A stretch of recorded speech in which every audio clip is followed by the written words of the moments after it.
السلام عليكم ورحمة الله وبركاته. ازيكم حبايبي؟ عاملين ايه؟ يا رب الجميع يكون بخير. اول ما هنبدأ مع بعض لازم نصلي على سيدنا محمد، اللهم صل وسلم وبارك على سيدنا محمد. ويلا بينا نخش على الدرس بتاعنا. هنراجع مراجعة سريعة على تعريف الخريطة. احنا زي ما احنا حفظنا المرة اللي فاتت، الخريطة هي رسم توضيحي لسطح الارض او جزء منه باستخدام مجموعة من الرموز والالوان ومقياس رسم محدد. طب يلا بينا نعرف مع بعض ايه هي عناصر الخريطة. عناصر الخريطة قد كف الايد بالظبط 5. اول حاجة معانا في عناصر الخريطة عنوان الخريطة. يعني ايه عنوان الخريطة؟ زي عنوان بيتنا على طول. اول ما بتخش بيت عايز تعرف مثلا، يعني اول مرة تروح بيت فعايز تعرف فين بيت صاحبك ده، فعايز تعرف عنوانه، فهو ده عنوان الخريطة اللي بيشير إلى الموضوع الذي تتناوله الخريطة، سواء بقى خريطة مصر، خريطة قارة أفريقيا، خريطة قارة آسيا. عايزين نعرف هي عنوان الخريطة إيه. يبقى أول عنصر في عناصر الخريطة عنوان الخريطة، معناه يشير إلى الموضوع الذي تتناوله الخريطة. طيب ايه تاني عنصر معانا في عناصر الخريطة؟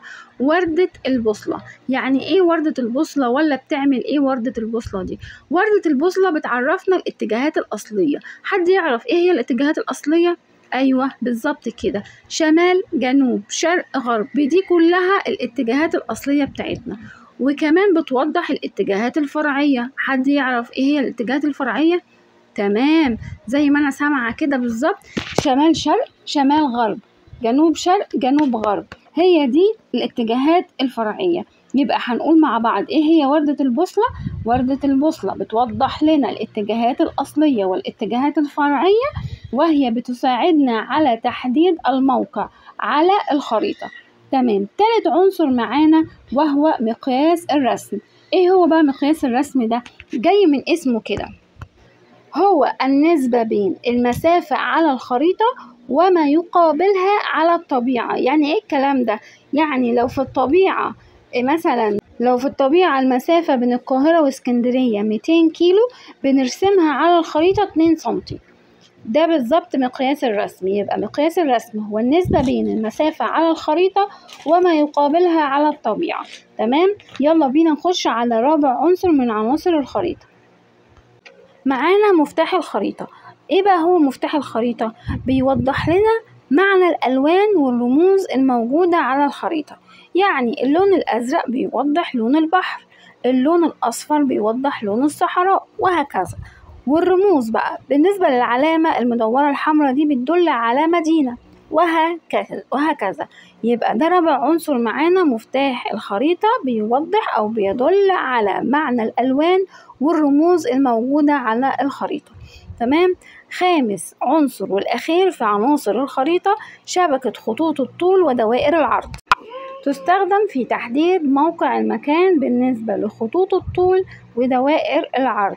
خطوط الطول بتتخذ اتجاها رأسيا يعني من فوق لتحت، ودوائر العرض تتخذ اتجاها أفقيا من يعني بالجنب كده. تمام، هي دي ببساطة عناصر الخريطة. تعالوا بقى مع بعض نقول ايه هي أهمية الخريطة بالنسبة لنا. أهمية الخريطة بقى مهمة بالنسبة لمين؟ مهمة جدا بالنسبة ل5 أشخاص: الفلاح، الطالب والمعلم، السائح، الجيش، الطيار، وقبطان السفينة. طيب تعالوا نعرف بقى مهمة لكل واحد في ايه. بيستخدمها الفلاح عشان يحدد ملكية الأراضي الزراعية. عايز أعرف دي ملكيتي، الجزء ده من هنا لهنا ده ملكية الفلاح محمد، ده من هنا لهنا الفلاح مش عارفة مين، بيثبت ملكيته للأراضي الزراعية. يبقى كده بيستخدمها الفلاح لتحديد ملكية الأراضي الزراعية. طيب بالنسبة للطالب والمعلم بيستخدمها في ايه؟ بيستخدمها في الشرح، دي سهلة طبعا وفاهمينها. طيب بالنسبة للسائح بيستخدمها في ايه؟ يستخدمها للوصول للأماكن السياحية. طبعا هو بيروح لبلد ما يعرفهاش، فبيضطر يستخدم الخريطة أو الGPS دلوقتي لو في مكان، وبيوصل بسرعة للأماكن السياحية. وبيستخدمها الجيش لتحديد المواقع الحربية.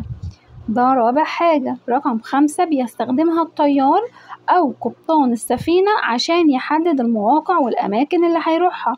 فكده احنا عرفنا أهمية الخريطة بالنسبة لكل حد بيحتاجها.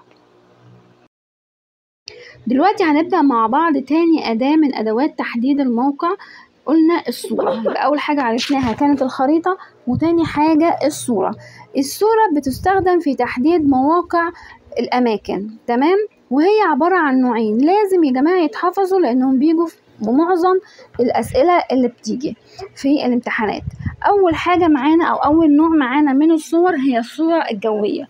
بيتم التقاطها أو بيتم تصويرها من مكان مرتفع من الجو باستخدام إيه؟ باستخدام الطائرات، وهي تعطينا صورة حقيقية لسطح الأرض ويمكن استخدامها في رسم الخريطة. تمام كده؟ يبقى أول صورة معانا يا ريت نقولها مع بعض بصوت عالي. الصورة الجوية عبارة عن أو يتم التقاطها أو تصويرها من مكان مرتفع من الجو باستخدام إيه؟ باستخدام الطائرات، وهي تعطينا صورة حقيقية لسطح الأرض، بتدينا شكل حقيقي كده لسطح الأرض وبيمكن استخدامها في رسم خريطة. طيب في إيه النوع التاني من أنواع الصور؟ الصورة الفضائية.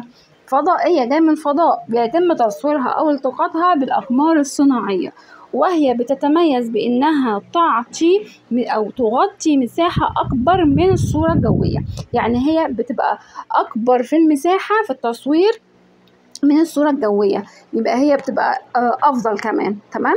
يبقى الصورة أنواع الصور عرفناها: الصورة الجوية والصورة الفضائية.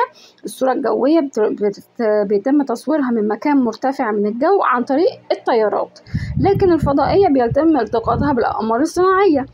وبالنسبة للصورة الجوية بتعطي صورة حقيقية لسطح الأرض. بالنسبة للصورة الفضائية بتتميز بأنها تغطي مساحة أكبر من الصورة الجوية. تمام كده؟ أتمنى يكون الشرح بالنسبة لكم سهل وسلس ويكون مفيد بالنسبة لكم. لو عجبكم الفيديوهات ديت يا ريت تكتبوا لي في التعليقات أكمل ولا ما أكملش، وأتمنى كل أصحابنا يضيفوا أصحابهم ويشتركوا في القناة ويعملوا لايك على الفيديوهات علشان تعلى كده وتوصل لأكبر عدد. وأسيبكم في حفظ الله وأمنه. كنتم مع أم الأمارات، والسلام عليكم ورحمة الله وبركاته.